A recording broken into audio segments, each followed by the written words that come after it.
2 ताना रीरी। मुगल शासक अकबर का दरबार लगा हुआ था। अपने नवरत्नों के बीच बैठे बादशाह ऐसे लग रहे थे जैसे तारों के बीच में चंद्रमा। तानसेन ध्रुपद गा रहे थे, साजिंदे संगत कर रहे थे, लोग संगीत का रसपान कर रहे थे। जैसे ही गाना समाप्त हुआ, सब दरबारी वाह वाह कर उठे। बादशाह ने अपने गले से रत्नजटित बहुमूल्य हार उतारकर तानसेन के गले में डाल दिया। वे दरबारियों को संबोधित करके कहने लगे, इस समय तानसेन से बढ़कर गाने वाला दूसरा कोई गवैया इस संसार में नहीं है। आज हम इसे संगीत सम्राट की पदवी इनायत करते हैं। ये सुनकर तानसेन से ईर्ष्या करने वाले गवैये मन ही मन जल भुनकर राख हो गए। एक मुहलगे गवैये ने बादशाह के निकट जाकर अर्ज किया, हुजूर, आप बिल्कुल बचा फरमाते हैं, लेकिन हम गाने वाले तो उन्हें संगीत सम्राट तभी मानेंगे जब वे दीपक राग गाकर दिए जला देंगे। आप उनसे दीपक राग गाने की फरमाइश कीजिए। बादशाहों ने तानसेन को पास बुलाया और दीपक राग गाने का आदेश दिया। तानसेन खामोश ही रहे। जब बादशाह ने दोबारा फरमाइश की तो तानसेन ने कहा, हुजूर का नमक खाता हूँ, इनकार तो कर नहीं सकता। हाँ, अर्ज कर सकता हूँ कि कोई दूसरा राग सुन लीजिए। कहिए दरबारी गाऊं, कहे तो मालकोश गाऊं। बहार, बसंत एक से एक अच्छे राग हैं। लेकिन बादशाह अपनी जिद पर अड़ गए। कहने लगे, नहीं, आज हम तो दीपक राग ही सुनेंगे। तानसेन ने फिर अर्ज किया, आलमपना, दीपक राग आम फहम राग नहीं है। यह अग्नि प्रकृति का अबूझ वर्जित राग है। यह सही है कि इस राग को गाने से दीपक जल उठते हैं, लेकिन ये राग तभी गाया जाता है जब कोई जोड़ का गायक मेघ मल्हार गाए, अन्यथा इस राग को गाने में जान का जोखिम है। बादशाह ने कहा, तानसेन, हम ये कमाल यह आज जरूर देखेंगे कि दीपक राग से दिए जलते हैं या नहीं। हमारा दरबारी गायक बख्शू जोड़ का मेघ मल्हार गाएगा। तानसेन ने बहुत आनाकानी की, पर राजा, जोगी, जल, इनकी उल्टी रीत। बादशाह अपनी जिद पर अड़ गए। लाचार होकर तानसेन को दीपक राग गाना पड़ा। दरबार महल में खिड़कियों और दरवाजों पर पर्दे लटकाकर अंधेरा कर दिया गया।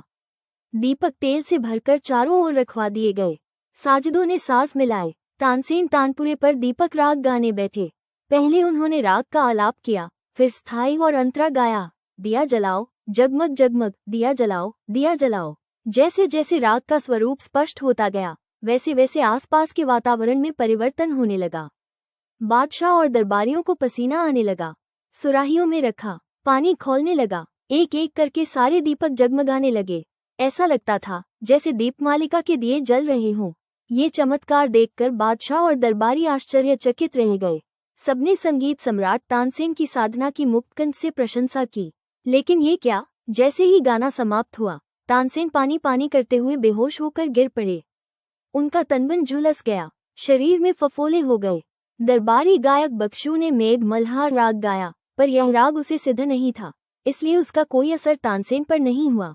तानसेन की यह हालत देखकर बादशाह अकबर भी घबरा गए। उन्होंने अपने शाही हकीमों को बुलाया, पर किसी की हिकमत कामयाब नहीं हुई। उनकी हालात बद से बदतर होती चली गई। अंत में उन्हीं के एक गुरुभाई ने बादशाह अकबर को सलाह दी कि राग का कुप्रभाव दवा से नहीं ठीक होता है। उन्होंने ये भी कहा कि गुजरात में एक ऐसे गायक हैं जिन्हें मेघ मल्हार राग सिद्ध है। वे गाकर दीपक राग के कुप्रभाव को ठीक कर सकते हैं, इसलिए ये बेहतर होगा कि तानसेन को उपचार के लिए गुजरात ले जाया जाए। बादशाह ने तानसेन के जाने का फौरन बंदोबस्त कर दिया। बीमार तानसेन जैसे तैसे गुजरात पहुंचे। वहां पहुंचकर उन्हें पता चला कि संगीताचार्य पर्वत मेहता गुजरात के वड़नगर में निवास करते हैं। वे बड़े नामी मृदंगवादक हैं। उनकी 2 पुत्रियां हैं। बड़ी का नाम है ताना और छोटी का नाम रीरी। दोनों गायन, वादन तथा नृत्य संगीत के तीनों अंगों में प्रवीण हैं। तानसेन इनके द्वार पर पहुंचे। जैसे ही संगीताचार्य पर्वत मेहता और उनकी कन्याओं ने तानसेन को देखा तो वे जान गई कि हो न हो यह कोई दीपक राग से पीड़ित गायक है। तन पर फफोले, पानी पानी की रट, झुलसा हुआ शरीर। ताना रीरी ने अपने बाबा से कहा, बाबा, साजिदों को तुरंत बुलाए, पखाव मिलाए। देर मत कीजिए, नहीं तो इस बेचारे के प्राण पखेरु उड़ जाएंगे। इस आगंतुक की दुर्दशा हमसे नहीं देखी जाती। हम मेघ मल्हार गाकर इसके तन की तपन बुझाएंगी। पर्वत मेहता की थाप जैसे ही मृदंग पर पड़ी, साजिदों ने जैसे ही मेघ मल्हार के स्वर भरे, दोनों बहनें पग में नूपुर बांधकर थिरकती हुई गाने लगी। उमड़ घुमड़ कर, गरज गरज बरसों रे कारे बदरा। जैसे जैसे मेघ मल्हार राग के स्वर उठे, आकाश में बादल उमड़ने घुमड़ने लगे। ज्यों ज्यों वे आलाप लेती थी, बिजलियां कड़कती और चमकती थीं। कुछ देर बाद राग अपनी पूर्णता पर पहुंचा और घनघोर वर्षा शुरू हो गई। बरसते पानी में नहाकर तानसेन का तन निर्मल और मन प्रफुल्लित हो गया। वह भी उनके साथ स्वर मिलाकर गाने लगा, बरसों रे कारे बदरवा। पूर्णतया स्वस्थ हो जाने पर तानसेन पर्वत मेहता और ताना रीरी का आभार मानकर आगरा लौट गया। अकबर बादशाह ने तानसेन को देखा तो देखते ही रह गए। कहने लगे, तानसेन, तुम तो पहले से भी अधिक तंदुरुस्त हो गए हो। ये चमत्कार कैसे हुआ? तानसेन ने कहा, जहांपनाह, ये सब संगीत के मेघ मल्हार राग का कमाल है। गुजरात की ताना रीरी नाम की 2 कन्याओं के गायन ने मुझे यह नया जीवन दिया है। वे मेघ मल्हार गाती हैं तो तपती दोपहरी में भी पुरवाई चलने लगती है, बादल घुमड़ने लगते हैं, बिजलियां चमकती हैं और घनघोर वर्षा होती है। उसी अलौकिक वर्षा में नहाकर मैं ठीक हुआ हूँ। बादशाह ने कहा, तानसेन, ये कमाल तो हम भी देखना चाहते हैं। बुलाओ उन्हें अपने दरबार में, हम उन्हें मुहमांगा इनाम देंगे।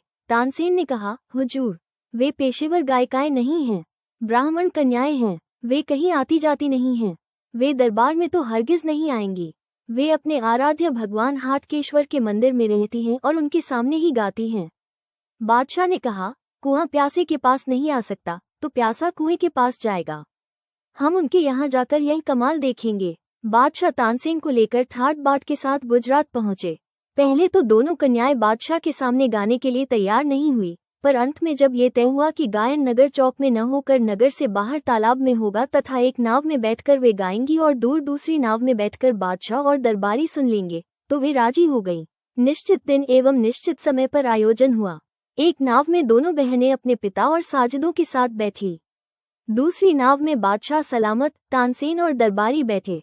मध्याह्न का सूर्य तप रहा था, लेकिन जैसे ही दोनों बहनों ने स्वर भरे, क्षितिज से घटाएं उठी, बादलों से आकाश आच्छादित हो गया और घनघोर वर्षा होने लगी। ये चमत्कार देखकर बादशाह अकबर और उनके दरबारी दंग रह गए। प्रसन्न होकर बादशाह ने अपनी नाव को ताना रीरी की नाव के पास ले जाने का आदेश दिया। वे कन्याओं को शाबाशी और इनाम देना चाहते थे।